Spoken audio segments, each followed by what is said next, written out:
The Brazilian state of Mato Grosso is a giant in the field of agriculture. Cotton, rice, sugarcane and corn all grow here, and it's also Brazil's largest producer of genetically modified soybeans, as well as the undisputed record holder in pesticide use. Brazil imports more biocides, or agrotoxins, as they're called by opponents, than almost any country in the world. And the central western state of Mato Grosso consistently ranks at the top in pesticide use.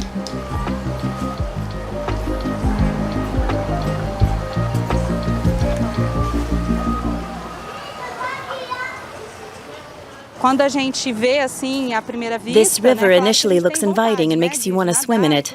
But I've analyzed the water and I would never go in, as tempting as it looks. Apesar de adorar.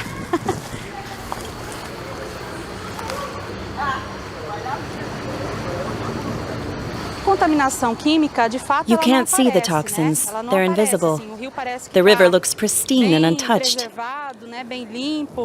But our lab tests have found traces of chemicals in the water. Some pesticides stay longer in the environment and especially in water. So it's an important indicator, which we carefully monitor. Então, é indicador ambiental importante da gente monitorar também.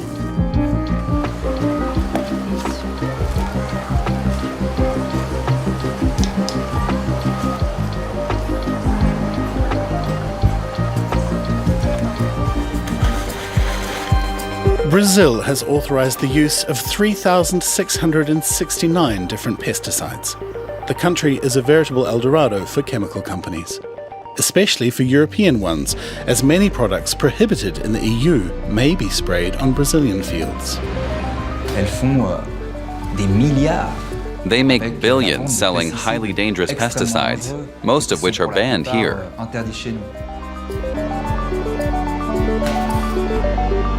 20% of the poison victims in Brazil are children and young people under 19, even infants.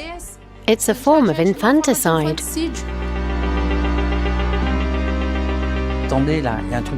Something is clearly not right. We can't build a fortress around Europe to protect the health of our citizens while damaging the health of Brazilians. That creates moral and ethical problems. We import produce that was grown using these dangerous pesticides.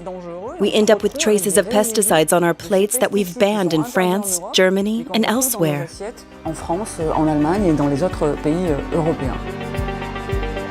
Well, there's a very good reason, and it's called money.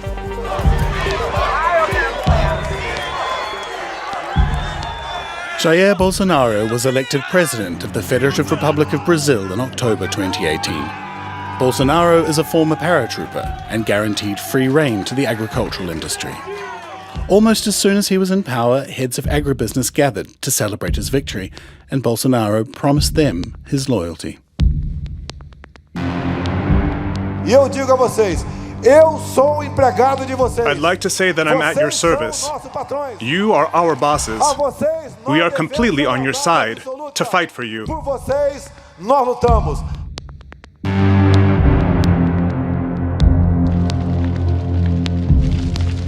The deforestation of the Amazon was accelerated to clear way for even more farming.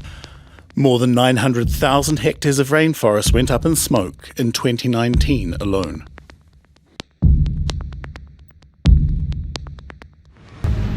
Brazil is overflowing with biocides, making it an attractive market for multinational chemical companies.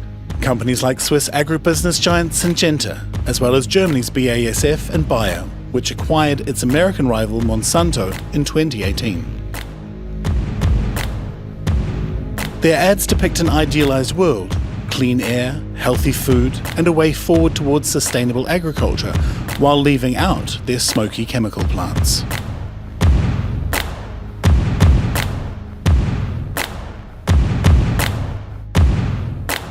I think it's really important that agriculture not only feeds the world, but also does it in a way that takes care of our planet.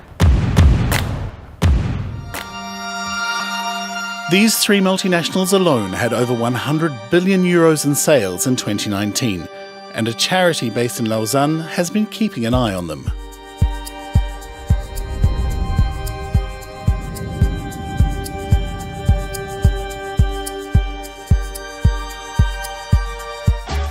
What? Way too expensive. I need lower prices. I don't care how. For more than 50 years, Public Eye has monitored Swiss companies in developing nations, and it published a map in 2020 detailing the global activities of all three, Syngenta, Bayer and BASF. The pesticide market is very lucrative, with annual sales in the tens of billions. It's also highly secretive. Hardly any sales figures are publicly available. Companies have always managed to hide behind those notorious business secrets and keep their data confidential. This map was actually the first time we managed to publish a complete record of exports. The numbers are dizzying. In 2018, the three European companies sold more than 80,000 tons of pesticides containing substances banned in European fields. 90% are produced in the United Kingdom, Italy, the Netherlands, Germany, France, Belgium and Spain. A third of pesticides sold in 2018 were highly dangerous, carcinogenic, toxic to bees, or with hormone-disrupting effects. 40 dangerous substances that are banned from our fields were authorized for export that year, with a total volume of more than 80,000 tons. That's not insignificant.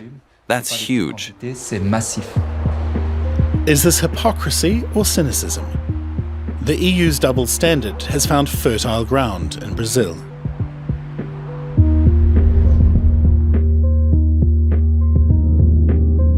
Back in Mato Grosso, the landscape here is monotonous, but it used to be part of a tropical savanna known as the Cerrado.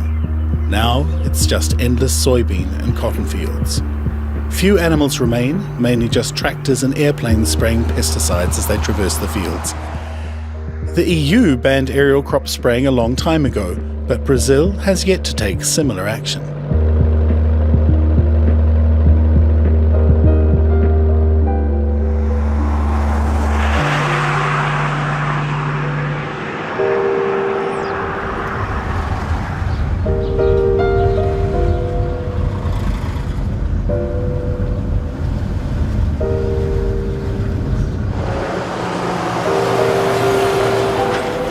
The town of Sapezal was founded just 30 years ago as soy, corn and cotton boomed.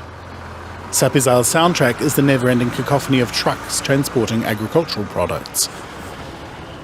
These huge warehouses belong to Brazil's largest agrochemical companies. Sapezal is the leader in pesticides use in Mato Grosso, but the area also has an unusually high suicide rate and is known as the capital of depression.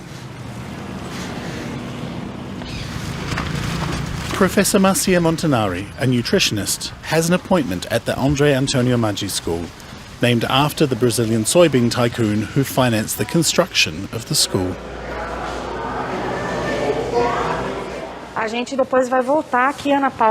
The staff knows the professor well. She has been analysing the town's tap water for 6 years, water that more than 1,000 school children drink every day of the week. According to Brazilian law, residues of 27 pesticides are allowed in drinking water, but Marcia Montanari has found others. In addition to the 27 pesticides that are allowed by law in drinking water, we are also looking for the pesticides used most often in Mato Grosso.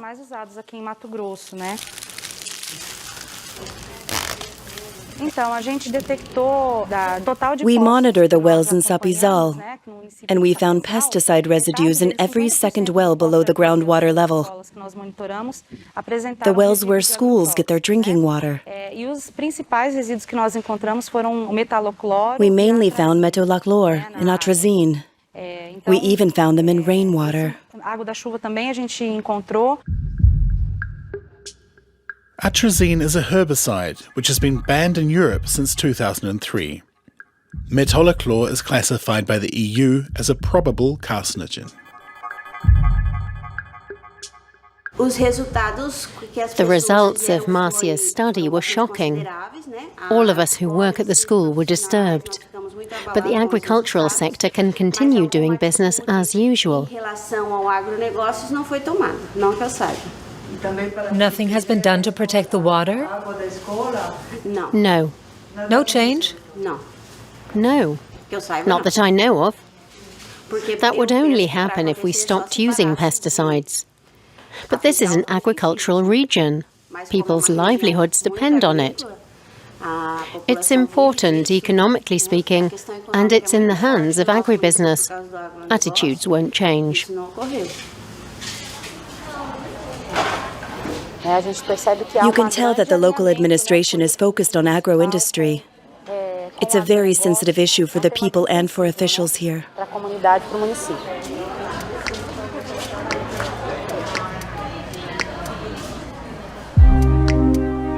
We asked corporate farmers in Sapezal for an interview, but the corporations, whose storage silos mark the landscape, declined our requests.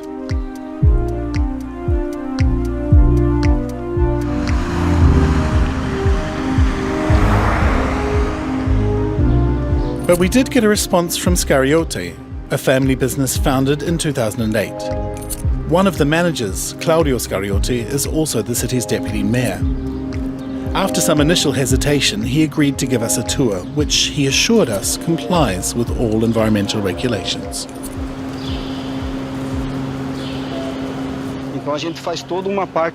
We do everything we can to protect the environment. In our rivers, the water is so clear that you can see the bottom at a depth of 10 meters. Why? Because you can't grow anything on the riverbanks. Those areas are under permanent protection. We producers have to make sure pesticides are never used near the banks. That's why our waters are so clean.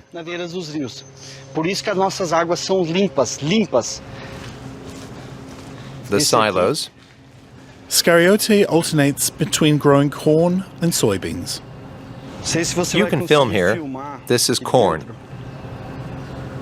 The silos still contain the last tons waiting to be sold. Claudio Scariote uses any available pesticide to grow produce. Do you use atrazine for the corn? Pardon? Atrazine. Atrazine, yes. After the soy harvest, you have to get the soil ready for the corn. Is that really necessary? Yes.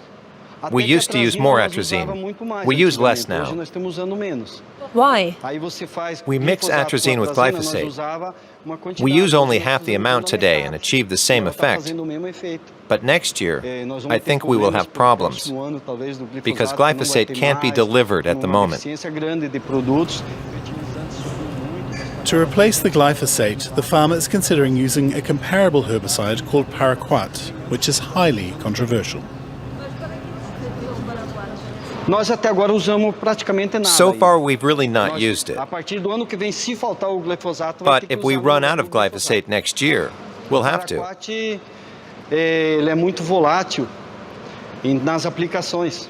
Paraquat quickly volatilizes, and depending on the wind and weather, can destroy crops on neighboring fields. Is it prohibited? Yes. Is that a problem for you? It's still being discussed. Just yesterday, there was another debate here. I didn't understand everything. But if paraquat is banned and we don't have any more glyphosate, what should we use? People appear to have realized that a ban is inevitable, and now there are enormous stocks of this substance being hoarded in Brazil. So now there's the added challenge of banning the sale of these stocks as well. What else will they do with it? The controversial pesticides will continue to be used for the time being, and few questions will be asked. In this kingdom of soybeans and pesticides, laws only appear to be suggestions. A farmer sprays pesticides on the side of the road. breaking laws about the proper application of pesticides.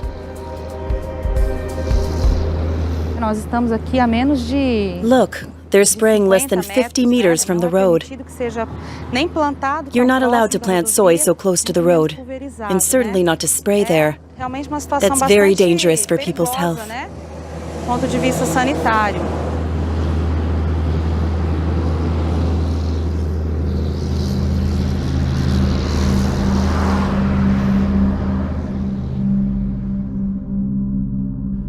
We continued our journey. Suddenly, there was a plane flying low over a soybean field. It sprayed a yellow substance, a further infraction, this time against aerial spraying regulations. He didn't stop spraying. We kept the windows closed and filmed from inside the car to protect ourselves from the toxic mist. Aircraft spraying pesticides are legally required to cease spraying whenever flying over roads or populated areas.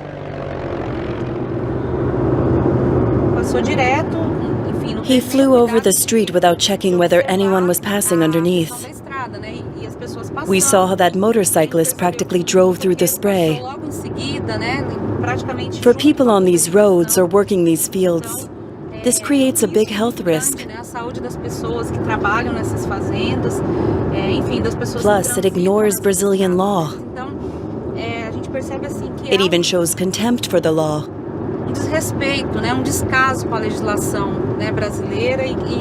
And it's happening because there's no one trying to detect and stop such violations from happening.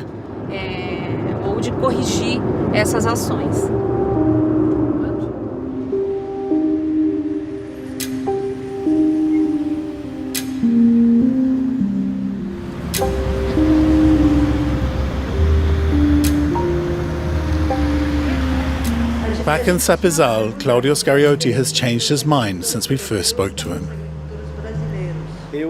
I regret having let you film, even if it wasn't much.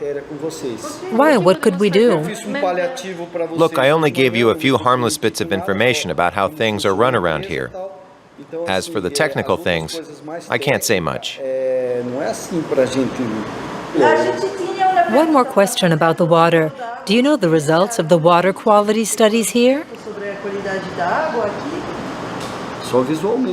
You can see that the water is clean. Go down to the Rio Juruena, just around the corner. You'll see it's crystal clear, no pollution, no residue. There's no need to take samples, because it's obvious that the water is clean. Do you drink tap water? Of course, it's clean. Claudio Scariotti's statement suggests that farming has no impact on the water quality in Sapezal. But Marcia Montanari's analysis tells a very different story. She found 40 different pesticides in 56% of the rainwater samples and 83% of the tap water samples.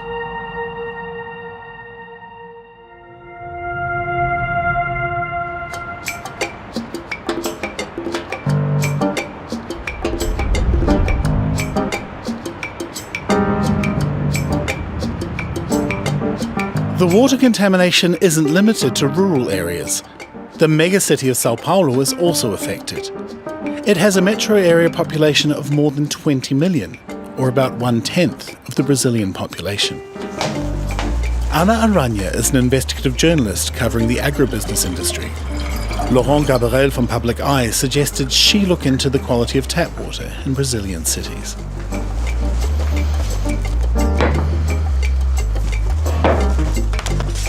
It all started with a call from Laurent, who told me they wanted to study pesticides. He asked me if I drink tap water. I was a bit surprised by the question, but then he told me that our tap water is contaminated with pesticides. That rattled me because I was pregnant at the time. So I stopped drinking filtered water and started buying bottled water. And I, of course, agreed to work with Laurent and started researching the problem.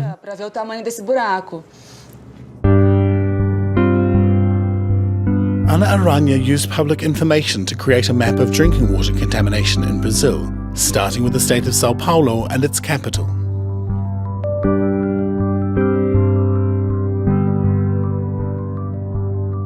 In Sao Paulo, my hometown, the first thing that caught my eye was atrazine. It's detectable in the city's tap water.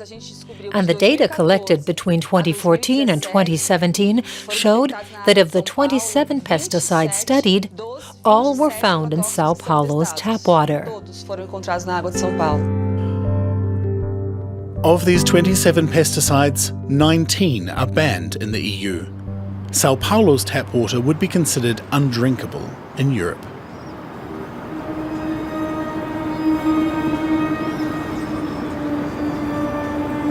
Ana Aranha published her research in 2018. It showed that tap water is contaminated in every second Brazilian city. The news sparked a media firestorm, but little lasting change.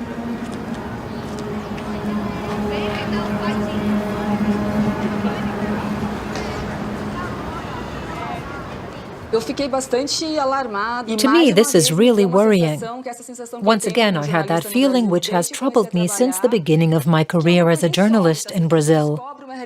You expose a serious problem, but then that doesn't lead to a public discussion. The study got a big response. Over 500,000 viewers visited our website. Over 400 media outlets covered the topic, contacted us and reported on the situation on a regional level in other cities. That was really good. But then afterwards, the debate just dissipated.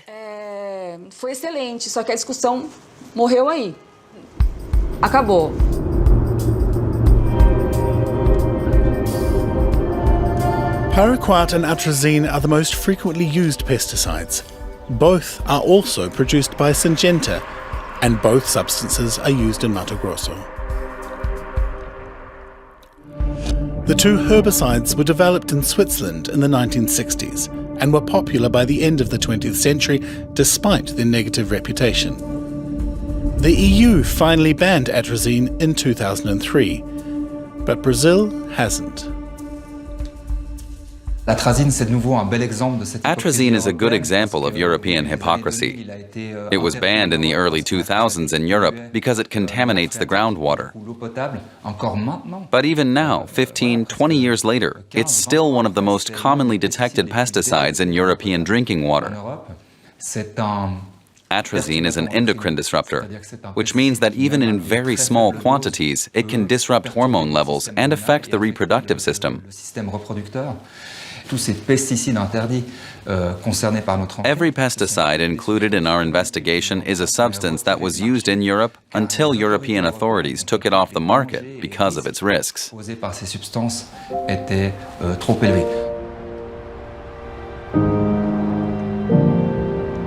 herbicide atrazine, harmful for both our health and the environment, brings back memories of a disaster in Basel, Switzerland in 1986. A fire started in a warehouse that belonged to Sandoz, a chemical and pharmaceutical company. For over 2 hours, the flames lit up Basel's sky, reaching heights of over 50 meters. Firefighters needed 20,000 cubic meters of water to extinguish the fire, but the water carried the highly toxic chemicals that had been stored in the warehouse into the Rhine River, including 400 kilograms of atrazine. Lasting contamination was unavoidable, and the people of Basel were angry and frustrated.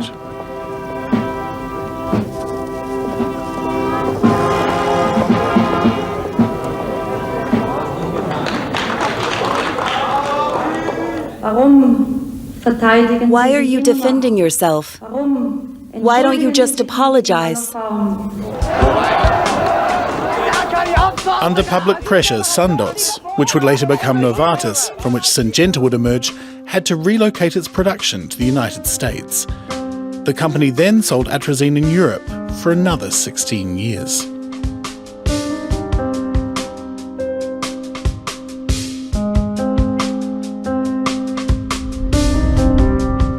Just like atrazine, the use of paraquat is also forbidden in the EU, but not its production. Paraquat is manufactured in England. In 2018, it made up 1/3 of the volume of substances the EU has banned for use, but still cynically exports to the rest of the world. Paraquat is an extremely toxic herbicide that was developed in the 1960s. So it's been on the market for almost 60 years. This herbicide is so toxic that swallowing just 1 teaspoon is fatal. Every year, this herbicide poisons thousands of farmers in developing countries who use it without proper protective gear and inhale it, or their skin comes into contact with it.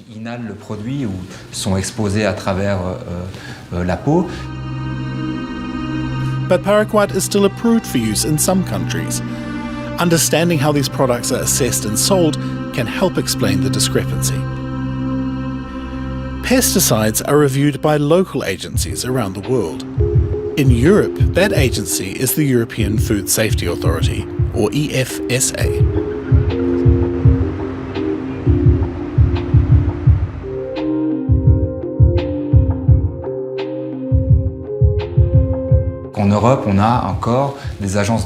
In Europe, we have regulatory agencies that have enough experts and resources to, at the very least, read the files. But you can imagine what it's like in countries that don't have the resources to do their own risk assessment. In developing countries, there's an average of 3 people for that, and in some, there's no one at all. That's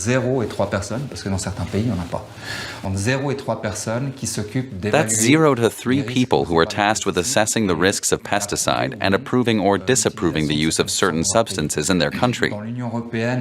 In the EU and the US, there are 100 to 300 doing the same thing. And even then, evaluation is difficult because the data is supplied by the industry. The manufacturers of pesticides are often both judge and jury, as well as scientific experts who study the potential toxicity of the pesticides and submit their evaluations to the agencies. Géraldine Coutard is the former director of a European Agricultural Trade Association. She says this insular system isn't problematic.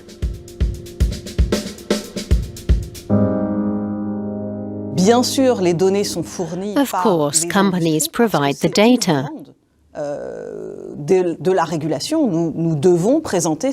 They're required to do so by law.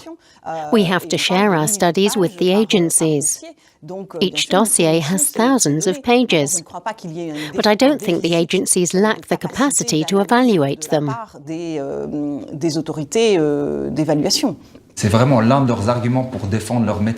That's the sector's main argument, that pesticides are heavily regulated, so there can't be any problems.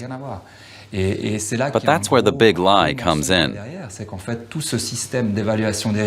pesticide risks are determined according to studies the industry carried out on their own products, confidentially. An independent entity can't check the data given to the regulator. And each time studies have been made public, following a court investigation in the US, or by regulators, for example, contradictions and false claims have been found.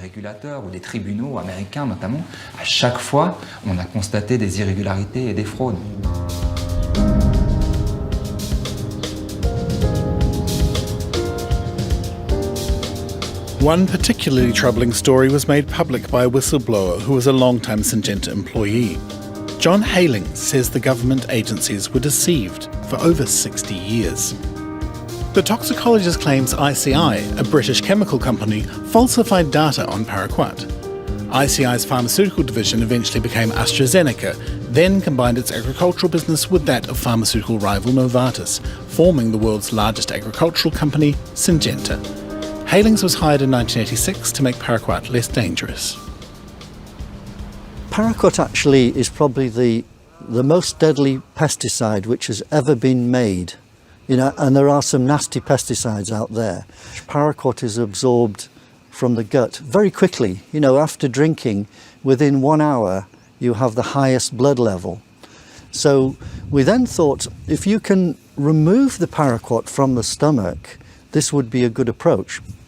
So I already knew that there was an emetic agent in the formulation. So I thought, well, there's already emetic in there. Why doesn't the emetic remove the gel in the stomach? Is there something wrong with the dose of the emetic or the concentration? John Halings went back to the first studies carried out in 1977. They showed that even at high doses, an emetic, a substance that causes vomiting, would not take effect for 2 hours. Too late, because ingestion leads to death within an hour. Syngenta had falsified the findings in the official report. It had replaced some of the vomiting data from the clinical trial with other data from other patient trials, and totally ignored the fact that the dose level that they were recommending actually didn't work in humans. So I was quite astounded. Yet when John Halings alerted his managers, they said to me that this would be very, very damaging for the reputation of not just the Central Toxicology Laboratory, but the company as a whole. And because I had discovered a new formulation with a high emetic, maybe this would solve it. But 9 years later, he was to learn the truth. The more effective formula that John Halings had found was never used. He found out in 1995 when paraquat was being reviewed as required under EU law, and he checked the file supplied by the company. And when I looked through this, I thought, hang on a minute, this still has the original fabricated data that is incorrect, and it's citing the same report which was written in 1977, which is incorrect. So I gave a detailed, probably 2 or 3 page response to agrochemicals saying, you cannot use this. Didn't you know that there was a problem? Nothing. I had nothing back, almost like nothing had happened. But in the EU, in 1995, they used the false data for re-registration and kept it on the market for another 10 years, with hundreds of people poisoned across Europe before they banned it. Why, according to you, why haven't they changed the level of emetic? Well, there's a very good reason, and it's called money. The cost of doing that was so prohibitive that they said this would destroy the group profits, i.e. ICI Group, for paraquat. It wasn't until 2007 that the European Union banned paraquat. Following a transitional period, Brazil banned it in 2020, but it's still available in the US, India, and South Africa. According to estimates by a toxicologist at the University of Edinburgh, paraquat has now killed almost 10,000 people. The EFSA, the European Chemical Watchdog, declined to be interviewed.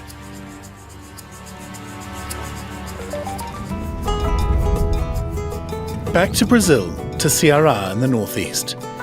In the early 2000s, the fruit industry came to the Limoeiro do Norte region. Villages were soon surrounded by banana fields, including Tomé, home to 2,500. The consequences were devastating. Aircraft sprayed pesticides in the air, leaving residents helpless against the toxic chemicals.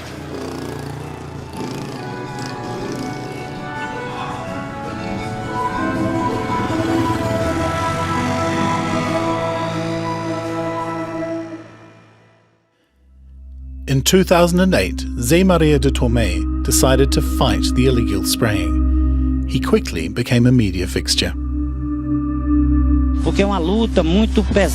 This is a tough fight, and we are caught in its crossfire. The agricultural industry in this region has shown us no understanding. They just want to pocket the profits.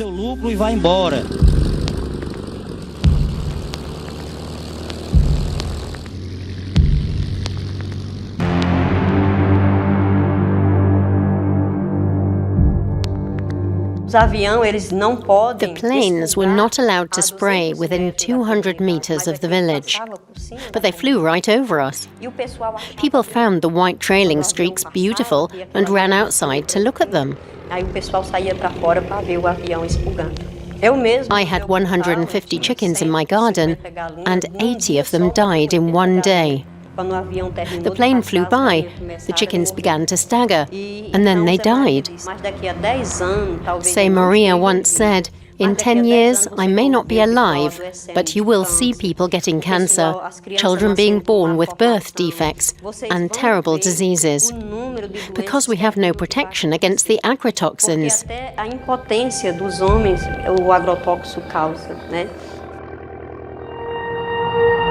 Zé Maria de Tormé was right.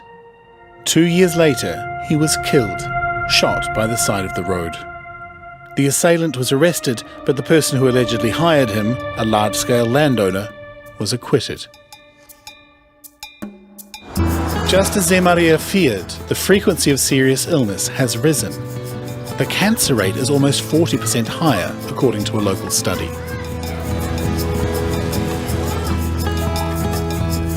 Ada Pontes is a medical researcher at the University of Ceará. She has found her own way to continue the fight.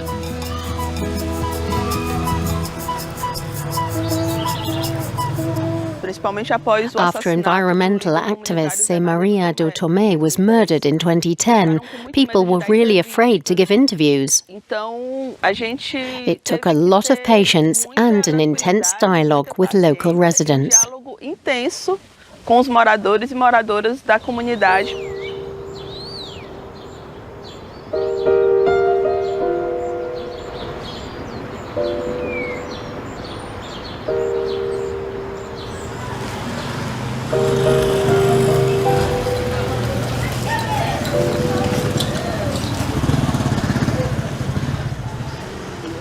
Lucia is the mother of a young daughter who suffers from premature puberty. Here she is during her last visit to the pediatrician. She's got so big. This was last month. And such beautiful hair. She's almost as tall as the doctor. Very pretty. She's grown. I miss her. Her daughter was only 18 months old when she started showing signs of puberty. Her chest got bigger and harder. After several exams, it turned out that her breasts had begun growing due to premature hormonal changes. She's 8 years old and already has pubic hair, and her body is developed. There's no cure. Ada Pontes says other more serious abnormalities can be found in Tormé. How are you? Good. What's his name? João. A handsome boy, and so tall. He's 5 months old. João's mother also had another baby, Sofia, who was born with a serious birth defect.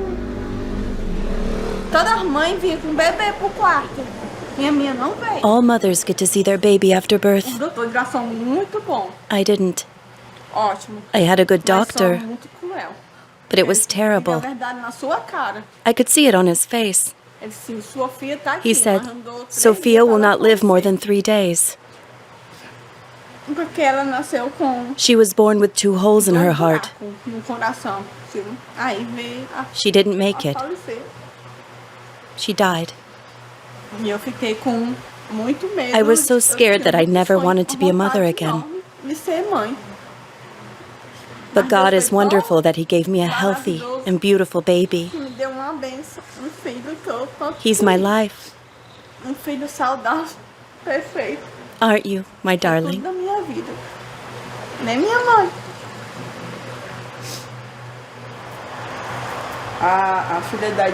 Diane's daughter had a congenital heart defect. Several factors could be to blame for this. Genetic or familial factors, but also environmental factors. And in the latter category, pesticides play a major role. Here in Tormé, we have had 5 cases of congenital malformations in less than 2 years. It's a small community with about 2,500 residents. Compared to the national level, malformations are much more common here. That's why we're asked whether there is a link with the pesticides.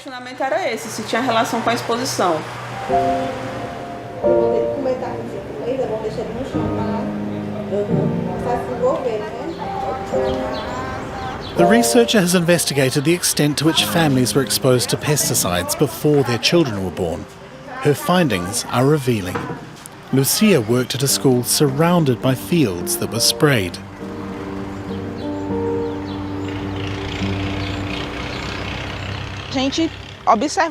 Airplanes flew above the school spraying pesticides. The fumes penetrated into the building, and the children in the classroom complained about the stench.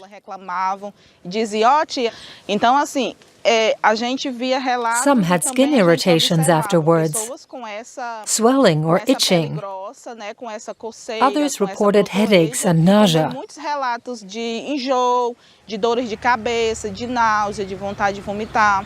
Lucia's husband had even more contact. He worked directly on the aircraft. He would really smell bad. He'd come home and shower and wash with a lot of soap. But even with the perfume he used to cover the stench, he still smelled terrible. His skin smelled like poison, as if his body was exuding it. At some point he began to feel bad. Then his liver became inflamed.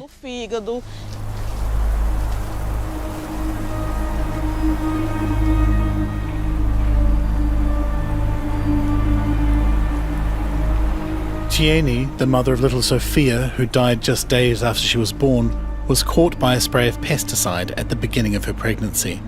A plane had flown over her and doused her in chemicals. Her husband, who was also frequently exposed, didn't want to speak with us on camera.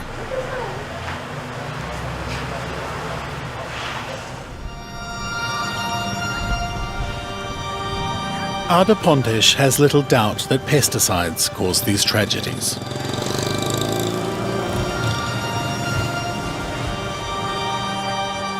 We found pyrethroid metabolites in these children's urine.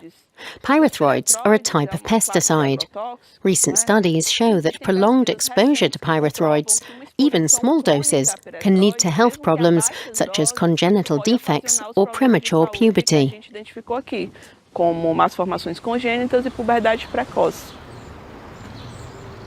In addition to frustration, I feel a sense of sadness, and sometimes also anger.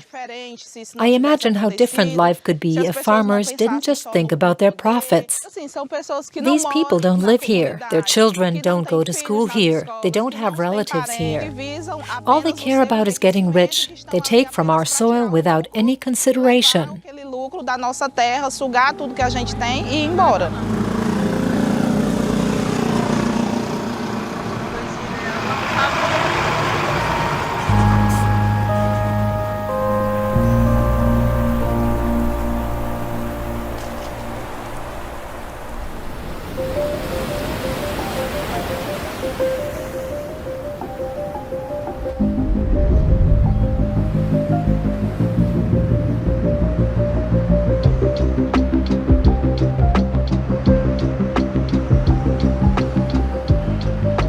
But there are times when politics triumphs. In 2018, Renato Roseno, a government official in Ceará, passed a law prohibiting aerial chemical spraying in the whole state. Large-scale farmers immediately launched a counterattack.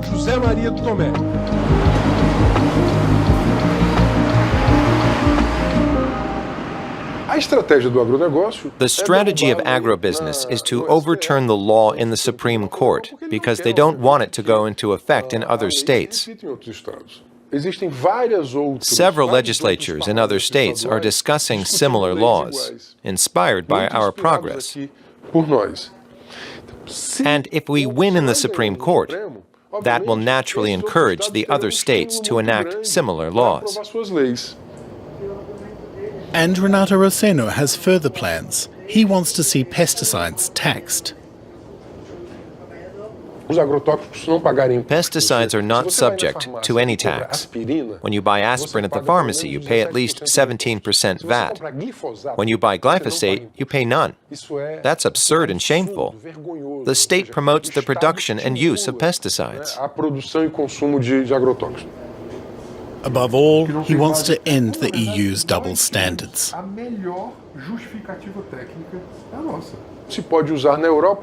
Why can something that's banned in Europe be used here? That's hypocrisy.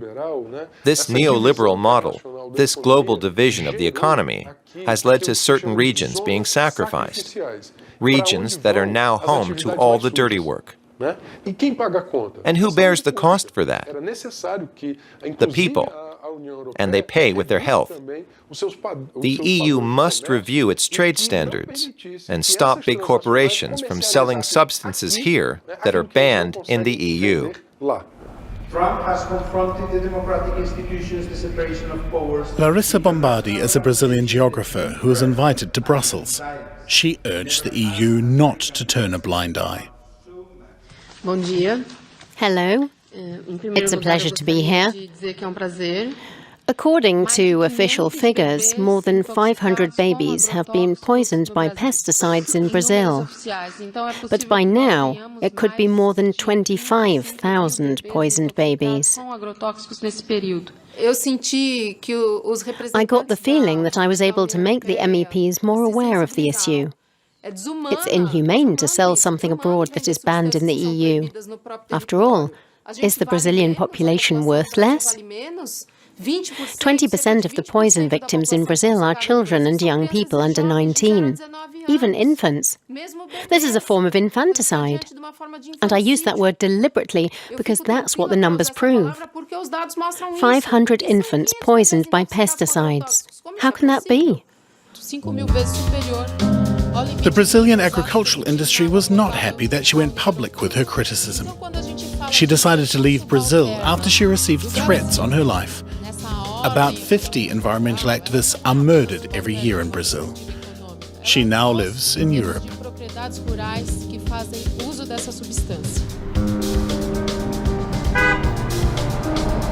In Brussels, MEPs have written to the European Commission to put an end to this toxic cycle.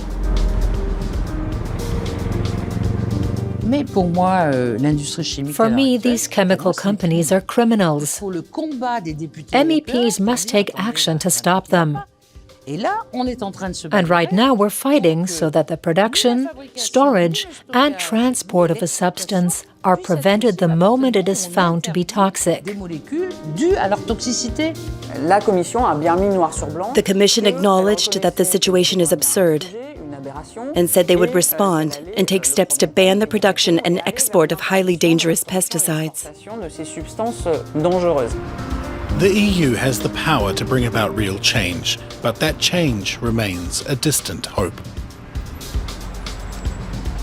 Banning the import of food produced with banned pesticides would send a strong signal for change on the ground. If coffee or orange exports are stopped at the border because they contain residues of substances banned in Europe, it could lead to real change towards gentler, safer production methods.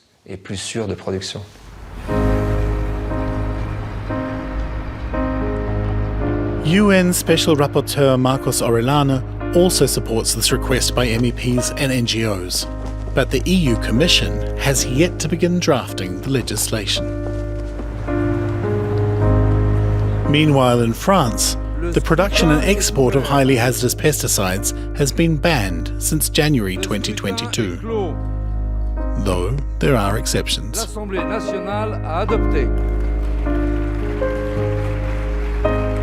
The German parliament rejected a motion to stop pesticide exports in March 2021. And over in Brazil, the land of pesticides, a new day may be dawning.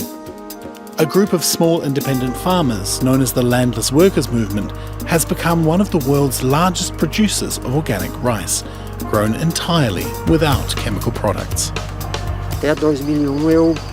Up until 2001, I worked with my family growing tobacco and other produce using conventional farming methods. But then I started having a lot of health problems, probably due to the pesticides and poisons I was using. That prompted me to change things and lead a healthier life. We've now been growing certified organic rice for 18 years. At first, we were just a few families, but every year more joined. Now we're in the process of building a partnership with a management company, and we now have more than 200 families producing our rice. Mais de 200 famílias hoje envolvidas e produtoras de arroz.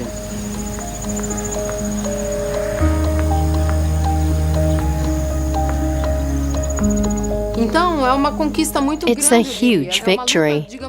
It's a fight for justice. It is possible to have enough food for Brazil's population and to have food security, with high-quality produce that is free of pesticides. This is the light at the end of the tunnel. It's a very exciting development, which shows us that this is possible. Brazil's so-called landless farmers have rediscovered the joy of working with nature rather than against it. They are showing the way forward towards a better future for their health, their country, and our planet.